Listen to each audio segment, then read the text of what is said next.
Dans cette vidéo, je vais vous montrer comment créer un effet parallaxe dynamique pour vos ouvertures de présentation. Bonjour, je suis Olivier de Simple Slide et je vais vous montrer étape par étape comment faire tout ça directement avec PowerPoint. C'est parti!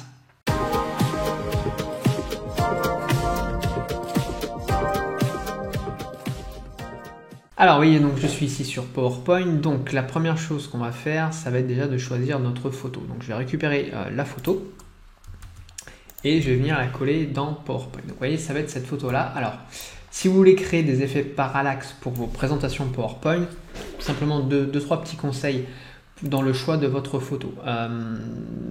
Prenez déjà une photo avec un sujet qui soit vraiment bien identifié, avec un vrai premier plan et un arrière-plan.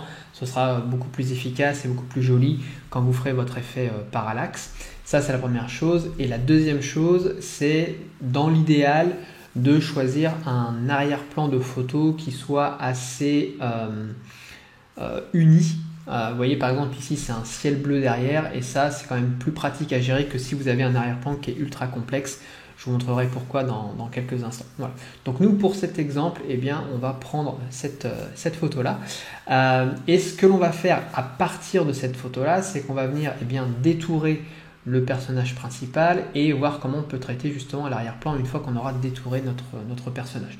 Donc pour faire ça, on ne va pas utiliser PowerPoint pour le coup parce que les solutions de détourage dans PowerPoint, ça existe mais c'est pas top, donc l'idée c'est quand même d'avoir un bon résultat au final. Ce qu'on va faire, c'est qu'on va utiliser un outil en ligne, donc sur internet, qui s'appelle clipdrop.co et qui va justement nous permettre de faire ce détourage-là. Alors, sur Clipdrop, vous avez une version payante et puis une version gratuite. La plupart du temps, franchement, les versions gratuites fonctionnent très bien pour les besoins qu'on peut avoir sur PowerPoint.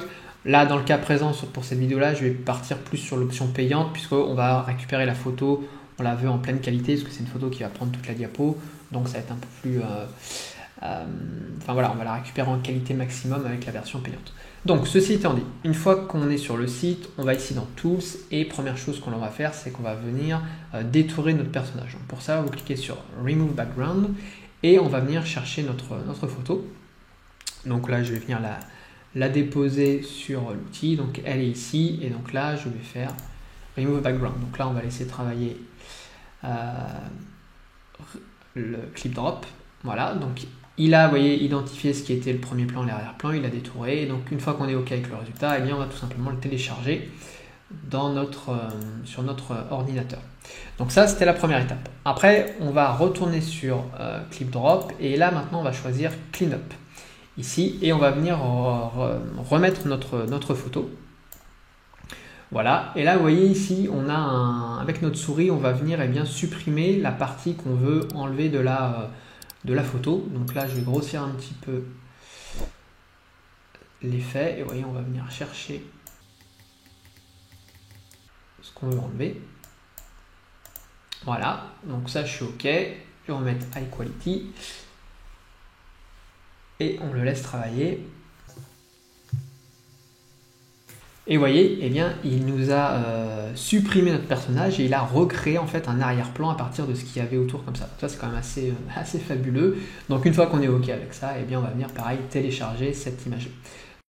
Alors une fois que ce premier travail est effectué, eh bien, on va revenir dans PowerPoint et on va pouvoir faire notre animation. Donc pour faire ça, je vais créer une nouvelle diapositive. Et sur cette nouvelle diapositive, eh bien, je vais ajouter mes deux images, à savoir donc, le snowboarder et puis l'arrière-plan de la montagne. Voilà, donc là je viens d'ajouter les deux images. Ici, on voit bien qu'on a les deux images. Ce que je vais faire, c'est que je vais les renommer ici. Donc j'ai ouvert le volet sélection. Donc là, on va mettre arrière-plan.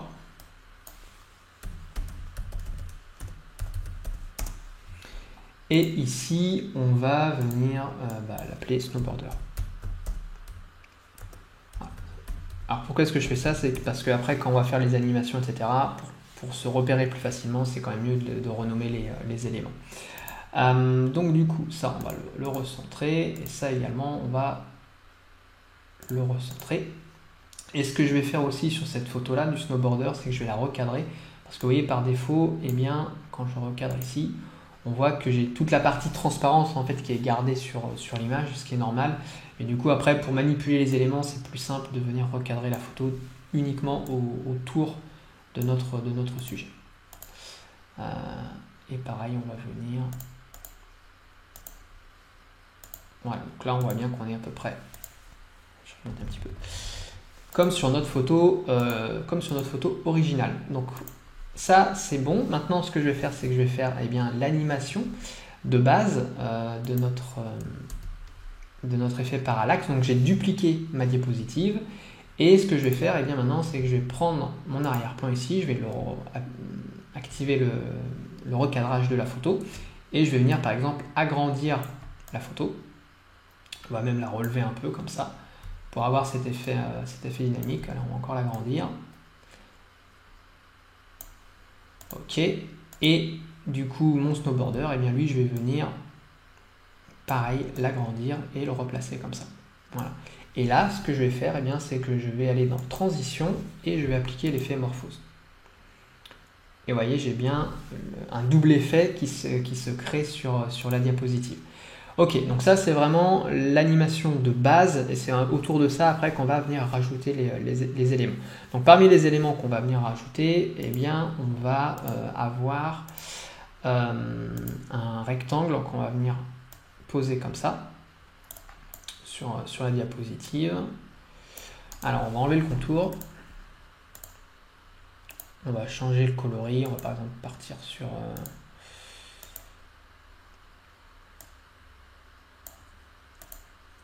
Allez, sur ce coloris-là, et on va appliquer une transparence. Donc remplissage ici, transparence. Ok, comme ceci. Parfait. Et du coup, bien entendu, notre snowboarder, on va venir le ramener en premier plan, donc clic droit, premier plan, vous voyez. Et donc en fait, c'est pour ça que le volet sélection ici, il est utile, parce qu'on va venir positionner nos éléments entre ce qui est avant, après, etc. En termes de profondeur. Ok, donc ça c'est la première chose. En fait, ce qu'on va faire, c'est qu'on va d'abord construire toute la diapositive finale, et après on va venir remettre ces éléments-là sur la diapositive de départ. Donc j'ai bien mon arrière-plan ici. Après, ce qu'on avait, c'était une croix qui faisait un peu comme un X comme ça sur la diapo. Donc je vais aller dans les formes libres de PowerPoint, je vais choisir la croix de multiplication. Voilà, on va la mettre comme ça. Là pareil, on va changer le contour et le remplissage, donc contour blanc, format de la forme. On va venir épaissir tout ça. Ok, et remplissage, on met OK. Voilà, donc de la même façon, ça on va le remettre encore au premier plan. Ok, et ensuite on avait notre texte qu'on va venir rajouter.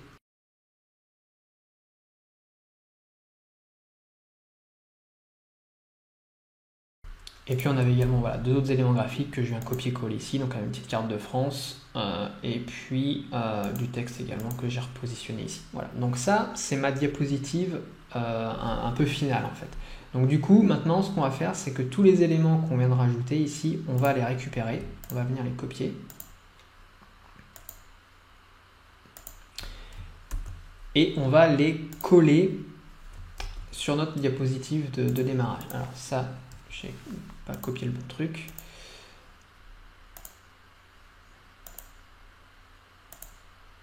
Voilà, c'est ça qu'il fallait que je récupère.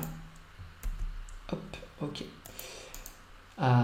Et tout le jeu maintenant, ça va être donc d'avoir notre effet de zoom, un peu de projection comme ça. Et donc pour faire ça, tous les éléments, notamment donc les deux textes ici et la croix de multiplication, on va venir le cacher derrière notre snowboarder. Donc pour le cacher, tout simplement, on va réduire les éléments. Par exemple, ici, je prends la croix et on va la réduire pour pouvoir venir la cacher derrière le snowboarder. Et on va faire la même chose pour les textes. Donc ça c'est caché. Ce qu'on va aussi récupérer, c'est le rectangle ici, qu'on va venir faire sortir de la diapositive. Donc on le met en dehors de la diapositive. De la même façon que ces deux éléments-là, on va aussi les sortir de la diapositive. Ça, on va le mettre voilà, en arrière-plan et en mettant en arrière-plan. Voilà. Ok, donc ce que je vous propose, c'est qu'on fasse le test, voir si tout fonctionne bien. Ça, on va le réanimer.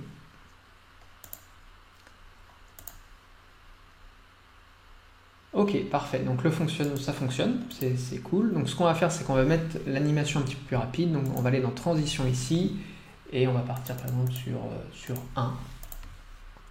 Ce qu'on va également faire, c'est qu'on va venir voilà, modifier, c'est un petit détail, on va modifier un peu la largeur de la photo pour pas avoir de bord blanc. Donc là, on est bon. Et donc, il va nous rester la troisième partie, c'est-à-dire avec l'annonce du programme. Donc, pour faire ça, eh bien, de la même façon, on va dupliquer maintenant notre diapositive. Voilà. Et on va venir donc sélectionner la croix, les deux mots ici. On va les sortir de la diapositive. Donc, on les pousse comme ça vers le haut. Voilà.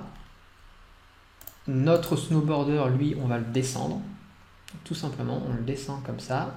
Notre rectangle, on va faire en sorte qu'il prenne l'entièreté de la diapositive.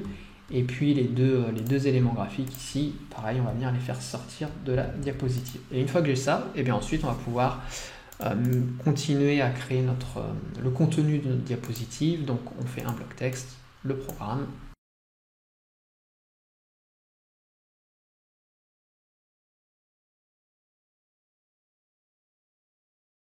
Et ensuite, on va créer nos 3 blocs. Donc, on a un bloc par jour, vendredi, samedi, dimanche. Donc, je vais créer un bloc avec un rectangle à bord arrondi.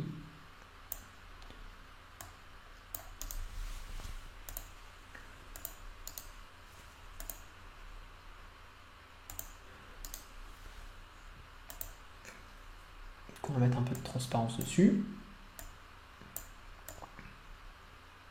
Voilà, comme ça, par exemple. On va créer donc le jour de la semaine. Donc pareil, on fait un bloc texte ici. On va commencer par donc vendredi. On va changer la typo.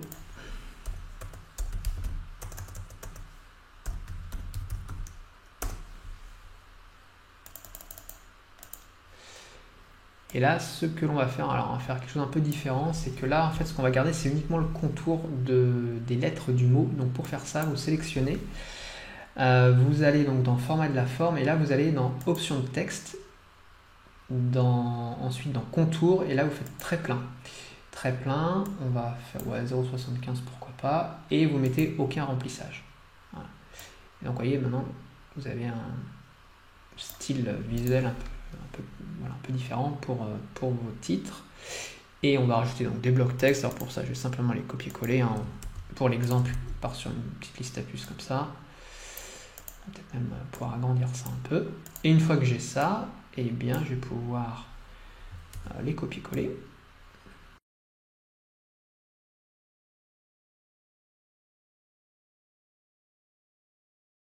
Ok, on est pas mal. Alors, ce qu'on va faire, c'est qu'on va venir donc animer ces blocs-là. Donc là, on va aller pour le coup dans animation. Voilà, comme ça on repart du début.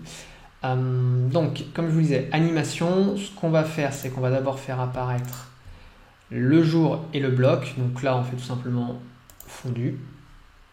Et ensuite, on va faire apparaître nos textes.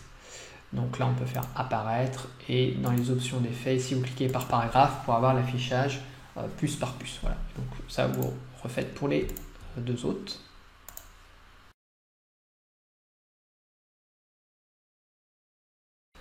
Voilà, et la dernière chose qu'il nous reste à faire, c'est de vérifier si on a bien la transition morphose qui est appliquée. La réponse est oui.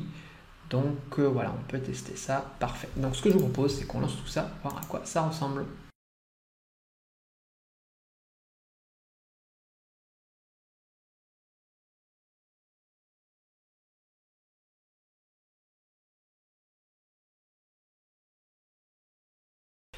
Voilà pour cette vidéo sur comment créer un effet parallaxe avec PowerPoint.